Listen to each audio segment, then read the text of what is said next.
Russia, I think it's about a 0% chance they will use a nuclear weapon. It would not be a humanitarian decision. It's because there's no good outcome for them if they use a nuclear weapon. I mean, the president has said catastrophic consequences of Russia if you use a nuclear weapon. The Chinese have told them not to do it, not to even threaten it. And as I tried to think about where and how would they use a nuclear weapon, you've got strategic, the big bullets, and most people think of Hiroshima or Dr. Strangelove and those kind of missiles. All right, that's the strategic. That's not going to happen because if the Russians do that, within minutes you've got a counterstrike from the U.S. coming back to Russia. And I don't think the newly reelected Vladimir Putin wants his legacy to be that he brought about the destruction of Russia. And then, so you have tactical nuclear weapons. So where would they use a tactical nuclear weapon? I mean, they blow up Kyiv worse than it already is hit, or Kherson or Kharkiv. I mean, what will that do? Nothing except bring catastrophic consequences. So actually, the Russian nuclear weapons are most effective when they don't use them, because they see how we react. We stop, and our president can't even say we want Russia to win. I mean, Ukraine to win. The Germans, they can't say we want Ukraine to win, and we're going to do everything we have that they need so that they can win. We have failed on the priority, and we have failed on the desired outcome. 3 reasons. Our long-term adversary, China, is watching to see, are we really serious when we talk about respect for sovereignty, respect for international law, respect for freedom of navigation, human rights, all of these things that are kind of specific parts of the so-called international rules-based order. They're watching to see if we're serious, because it's much easier to deal with it in Europe than it will be out in the Indo-Pacific region. Deterrence of China is a principal reason why we have to support Ukraine and help them defeat Russia. The second reason, of course, is the Russians have said, Putin himself has said, Russia has no borders. And Estonia, Latvia, Lithuania, maybe even Poland, these are ours. I think they are very serious. You have to take them serious that they will, if they're successful in Ukraine, and they see that we are not completely united and ready in NATO, then they'll continue on. And so then we'll have a conflict between NATO and Russia, and the United States will get drawn into a land war in Europe again. So this is about preventing that from happening. And then third, as a more practical reason, is America's economy is tied directly to Europe's economy.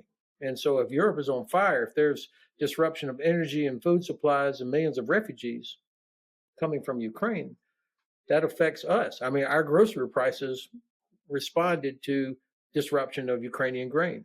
Gas prices are affected by energy disruption. So this is about our economic interest as well. America was so many millions of immigrants had come from Europe, had left Europe to avoid this legacy of war and oppression and so on. And so now they're in the United States. The last thing they want to do is go back to Europe and be in a conflict. And of course, if you think about the world at the end of the 19th century, the beginning of the 20th century, our 2 oceans, we really could be isolated, didn't have to worry too much. And so I think the percentage of Americans that did not want to get involved in the Second World War, at least not against Germany, was close to 60%. I mean, over half. That almost was understandable then.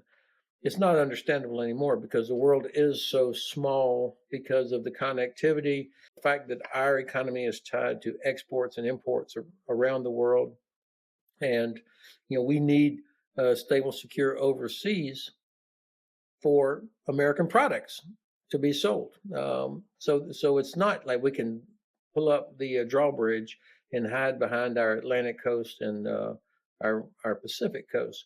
We have a short-term memory when it comes to issues. It's almost like the United States has to have a disaster for people to wake up and make the necessary changes. The reason we kept troops in Europe since the end of the Second World War was because we said, okay, we're not going to do this again. We're not going to keep coming back over to Europe and have to fight again. We're going to prevent the war from ever happening with forward presence and deterrence. Well, I think it's important that you just highlighted the fact that this election was a sham, that nobody on the planet should think for a second that this was a legitimate election. And I wish that politically and diplomatically, people would shun him the way that we have shunned Lukashenko. Now, fortunately, because of his conviction in or his indictment from the International Criminal Court, he really is not able to travel to many parts of the world because those nations would have to arrest him if they're signatories. So he is shunned to some degree, but I think we should continue that. Nonetheless, you're right. He has secured another 6 years. I think the biggest loser in all of this are Russian men, because now he's going to have no breaks, no concern about maybe people in Moscow and St. Petersburg will be upset if he starts recruiting out of there or they have a big mobilization. He won't care because he doesn't have to worry about quasi voters being unhappy with him. So this means thousands more Russian men are condemned to death, being fed into the meat grinder that is Ukraine. They're the biggest loser. And I think probably we will see more of a brain drain of Russians trying to get away from there. I mean, imagine if you're a smart IT professional, early 20s, living outside of St. Petersburg, and you say, this guy's here for 6 more years, I've got no chance. And so I think you'll see perhaps more people trying to get out there. I certainly hope so. I thought it was brilliant that President Macron did this.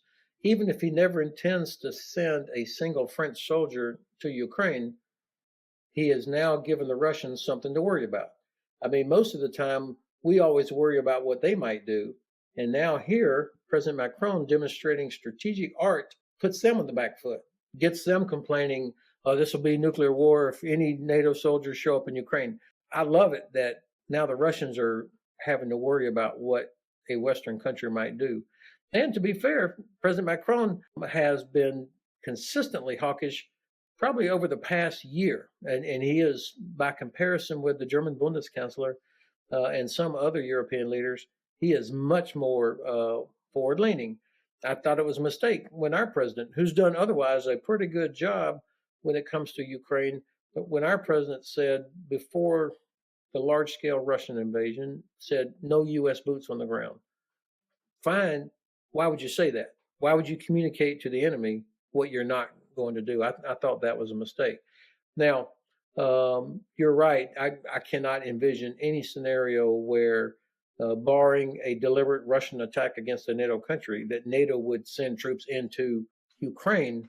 But I can see several different countries prepared to send air defense, logisticians, different skills that can fill some capability gaps that the Ukrainians have. But, I don't think we'd see a French infantry regiment or a Polish tank regiment or something like that. But that's not really what Ukrainians need. They need these specialties that enable them to defeat Russian forces. So let's now talk about the other major player in the headlines, German Chancellor Schultz. He appears to have created a red line for himself, stating that he will not send Taurus cruise missiles to Ukraine. I just want to get your thoughts on why he seems so determined to block the transfer of Taurus cruise missiles, given that the UK has already sent Storm Shadow and France has already sent Scalp. So this is very frustrating for a lot of Germans, in fact, not just for us. Of course, the fact that the United States continues to resist sending the 300-kilometer ATACMS to Ukraine provides a bit of a cover for the Germans to not provide Taurus. But even if the U.S. had provided ATACMS, the 300-kilometer version, I don't know that Chancellor Schultz would have agreed to provide the Taurus. And I think there's a couple of reasons for it. I'm not an expert on German politics yet, even though I live here in Frankfurt. First of all, the Chancellor is terrified about a return of Donald Trump. He's heard Trump say, constantly criticizing Germany. He'd tell Putin he can do whatever the hell he wants with any NATO country that's not paying their 2%. I mean, these kinds of statements. And so Schultz can envision a possibility, a scenario where if Trump is the president, that Trump might not provide the nuclear shield that the United States has provided for all of Europe for decades. which is in our interest, by the way, but nonetheless. So Schultz is worried that if Germany somehow got into a direct conflict with Russia, that unlike France and unlike UK, Germany would have no nuclear deterrent. And so I think this affects his thinking significantly. And then there's a bit of just like in the U.S., where domestic politics plays a role in our some of our decisions, including the blocking of the Ukraine aid package. In Germany, the SPD, the Social Democrats, which is the party of Schultz, and it's the lead party of this three-party coalition. Um, their share of the political votes is eroding. I mean, they're losing support, and they've got three important, what we would consider a state election coming up here in the next few months, where people who would normally vote for SPD are looking for some other option because they're against helping Ukraine, and so they're having to make some domestic calculations as well. And I think that's a part of it. I hear um, leaders from Poland talking about this. Germany will have a very hard time having a public debate about whether to do this. And that they're just not. Whenever I mention it to German friends, like, "Hey, don't you think you should at least have a conversation about it?" They immediately start getting very uneasy. Their history hangs over them like a dark cloud on all of these kinds of things. So I do think if people that until now have assumed that the U.S. nuclear shield would always be there, if they start thinking it won't, they may start looking for some other way to do it. Now, perhaps I couldn't possibly explain how, but perhaps people could help the French expand their capabilities, or the Brits. Maybe there's a way to do that, to expand capacity. But I mean, you're talking about enormous amounts of money to do that. So the short-sightedness and the strategic illiteracy of even letting our allies think that we might withdraw the nuclear shield is really, really unfortunate for us. I mean, there are millions of Americans that live and work in Europe. Our biggest trading partner is Europe. We have bases all over Europe, as you know. Why in the world would we want to risk all of that? So that's what I mean is strategically illiterate. But unfortunately, because of what former President Trump says, and people think he could possibly be back in office, it affects how people think about things. That's to our disadvantage.